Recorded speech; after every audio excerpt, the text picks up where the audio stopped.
अस्सलामुअलैकुम, welcome to my channel Ali horror haunted stories. कैसे हैं आप लोग? उम्मीद है आप सब लोग खैरियत से होंगे। अल्लाह पाक आप सब लोग को खुश रखे और आपके माँ बाप का साया हमेशा आप लोग पे सलामत रखे। ये मेरी दुआ है और मुझे भी अपनी दुआओं में याद रखा करें। मेरा नाम अली और मैं आपकी भेजी गई स्टोरीज़ को नरेट करता हूँ। अगर आप भी मुझसे अपनी स्टोरी शेयर करना चाहते हैं तो डिस्क्रिप्शन में एक व्हाट्सअप और जीमेल मौजूद है। जैसे आपको ठीक लगे वॉइस के ज़रिए या मैसेज लिखकर आप मुझे स्टोरी अपनी भेज सकते हैं।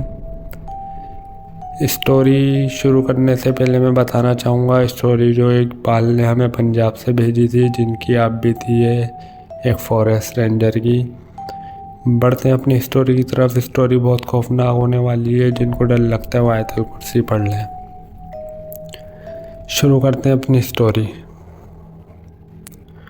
मैं ज़ोर से चिल्लाया और चक्कर खाकर वहीं गिर गया, लेकिन अपने आप को संभाल लिया। बेहोश होने के बजाय मैं तुरंत अल्लाह का नाम लेने लगा, क्योंकि जो मैंने देखा वो मेरी ज़िंदगी का सबसे खौफनाक मंजर था। वो लाश किसी इंसानी जिस्म की थी, मगर इसका हाल ऐसा था कि कोई भी देखकर दहशत में आ जाए। लाश का पेट फटा हुआ था और उसके अंदर का हर हिस्सा चीर फाड़ और गला सड़ा हुआ था। खून पूरा चूस लिया गया था और जिस्म से ऐसी बदबू आ रही थी कि सांस लेना मुश्किल हो गया था। जब मैंने लाश का चेहरा देखा तो मेरा दिल सूख गया। वो सीनियर रेंजर की लाश थी जो मुझे छोड़कर गया था। उसका चेहरा काफ़ी हद तक सलामत था, इस वजह से मैं उससे पहचान सका। मुझे तुरंत समझ आया कि ये रेंजर शायद उसी दिन मर गया था जब मुझे यहाँ छोड़ने आया था, लेकिन उसके साथ एक और रेंजर भी था जो यहाँ पहले से ड्यूटी देकर गया था। वो रेंजर कहाँ गया, ये सवाल मेरी सोच बोझ पर झाग रहा था। ये जंगल किसी इंसान के रहने के लायक नहीं था। ये जगह मौत को दावत देने के बराबर थी। मेरी हालत अब लफ्ज़ों में बयान नहीं की जा सकती।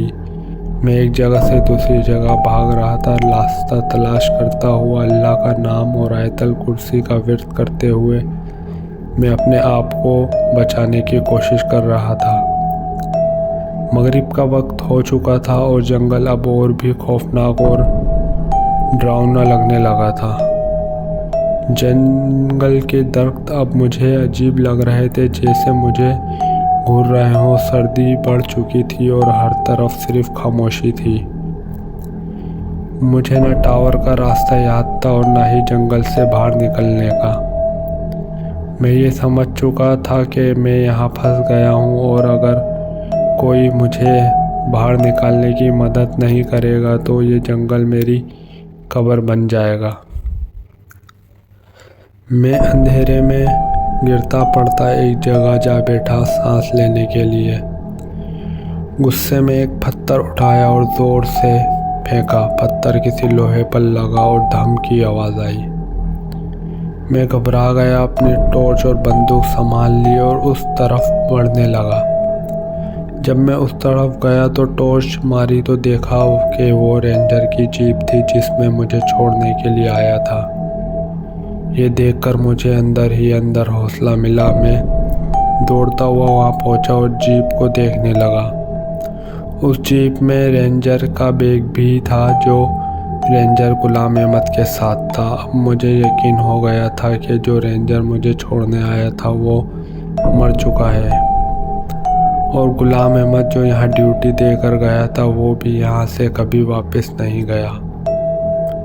मैं जल्दी से जीप में बैठा। जीप की चाबी लगी हुई थी। मैं जीप स्टार्ट करने लगा, मगर जीप स्टार्ट नहीं हो रही थी। 2 या 3 बार कोशिश की लेकिन फेल रहा। मैं और ज़्यादा मायूस होता जा रहा था। फिर अल्लाह का नाम लेकर जीप स्टार्ट की तो वो चल पड़ी। मेरी खुशी का ठिकाना नहीं रहा। मैं जीप की हेडलाइट ऑन की और धीरे धीरे जीप को रिवर्स करते हुए मोड़ने लगा। जीप के टायर के निशान देखते हुए उसी रास्ते पर चलने लगा। अभी मैं 2-3 मिनट ही आगे चला था कि एक धमाके के साथ जीप का टायर फट गया। मैंने अल्लाह अकबर कहा और जीप से नीचे उतरकर टायर चेक करने लगा। देखा कि जीप के टायर में एक लोहे का टुकड़ा फंस गया था। खुदकिस्मती से जीप में एक एक्स्ट्रा टायर था जो ऐसे ही हालात के लिए रखा गया था ताकि अगर कभी टायर पंचर हो तो ज़्यादा परेशानी ना हो। मैंने सोचा कि वक्त ज़ाया किए बगैर मुझे टायर चेंज करना होगा। मैं पीछे जीप के टूल्स बैग को ढूंढने लगा और मुझे वहाँ बैग मिल गया। अब मैं जल्दी से एक्स्ट्रा टायर खोल रहा था कि अचानक हवा की एक तेज झोंके के साथ मुझे महसूस हुआ कि कोई मेरे पीछे से गुजरा। मैं एकदम चौंक गया और मुझे अंदर का डर दोबारा महसूस होने लगा। हिम्मत रखते हुए मैंने सोचा कि मुझे टायर जल्दी से चेंज करना होगा क्योंकि यहाँ रात के 11 बज चुके थे और जंगल और भी खौफनाक होता जा रहा था। अंधेरा इतना था कि अगर ज़रा सी रोशनी भी करूँ तो वो भी महसूस होती। इतने में दूर से हंसने की आवाज़ सुनाई दी जो धीरे धीरे खौफनाक होती जा रही थी। मेरा दिल और हाथ पैर ठंडे पड़ने लगे, लेकिन मैंने अपने आप को संभाला और अपने आप को काम में लगाए रखा। अब मैं टायर खोलकर दूसरा फिट कर रहा था कि अचानक पीछे से आवाज़ आई, रेंजर, कहाँ जा रहे हो रेंजर? मैं एकदम से मुड़कर टॉर्च मारी लेकिन वहाँ कोई नहीं था। मेरा डर और बढ़ गया, लेकिन कांपते हाथों के साथ टायर चेंज करता रहा। फिर एक और आवाज़ आई, रेंजर, हम भी यहाँ मरे हैं, तुम भी मरोगे। उफ, अल्लाह ही जाने उस वक्त मेरे हाल कैसा था। मेरा दिल फटने के करीब था। मैंने जल्दी से टूल्स वापसी रख दिए, टायर का काम मुकम्मल किया और बिना कुछ सोच समझ के जीप में जा बैठा। जैसे ही मैं जीप में बैठा जल्दी से स्टार्ट की, वो पहले ही दफ़ा में स्टार्ट हो गई, लेकिन जैसे ही मैंने गियर डालकर रेस दी जीप आगे नहीं बढ़ रही थी। मैंने फिर पीछे हटकर दोबारा रेस दी, लेकिन जीप हिलने का नाम नहीं ले रही थी। तभी पीछे से एक गुनगुनाने की आवाज़ सुनाई दी। मेरे अंदर डर का तूफान मच गया। धीरे से पीछे मुड़कर देखा तो वही लड़की जिसके हाथ पांव टेढ़े मेढ़े थे जीप को अपने दांतों से रोके हुई थी।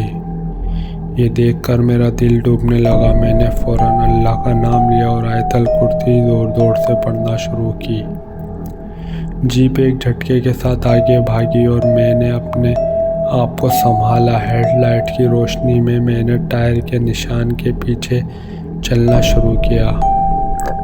रात बहुत गहरी थी और सर्दी अपने ज़ोरों पर थी। मेरी कपकपी रुकने का नाम नहीं ले रही थी, लेकिन मुझे हिम्मत रखनी थी क्योंकि यहाँ से निकलना ज़रूरी था। जीप ठीक से अपने रास्ते पर चल रही थी, लेकिन फिर अचानक हेडलाइट्स की रोशनी में एक साया सा नज़र आया।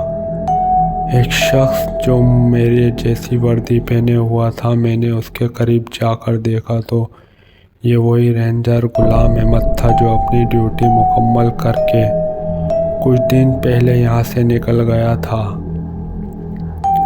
मैंने फ़ौरन जीप रोकी और उसके पास गया।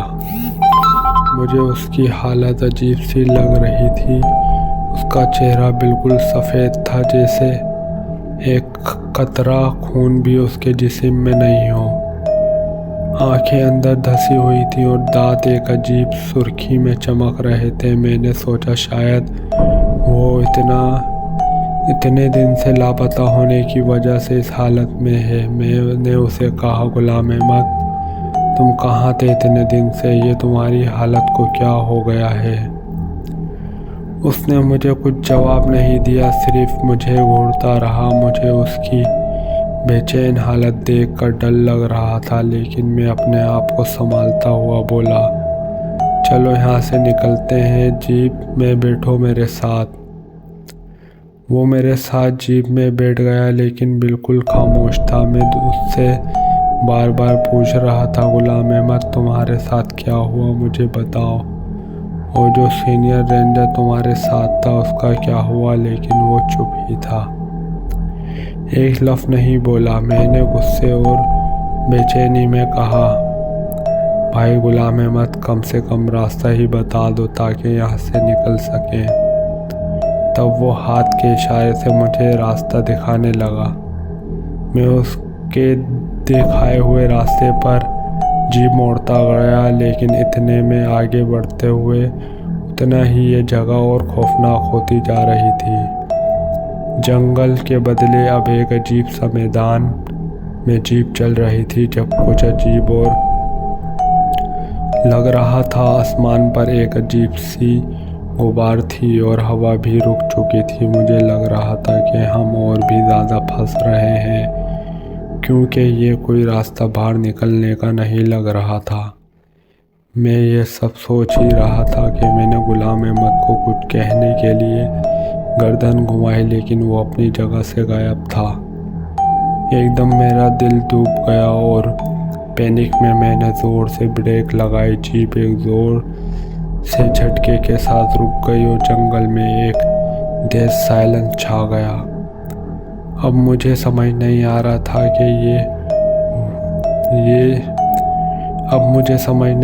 था कि वो कब और कैसे गायब हुआ। मैंने जीप से उतरकर उसे ढूंढने की कोशिश की, लेकिन बस एक अजीब सी ठंडी हवा और वही डर का एहसास था जो मुझे लपेट रहा था।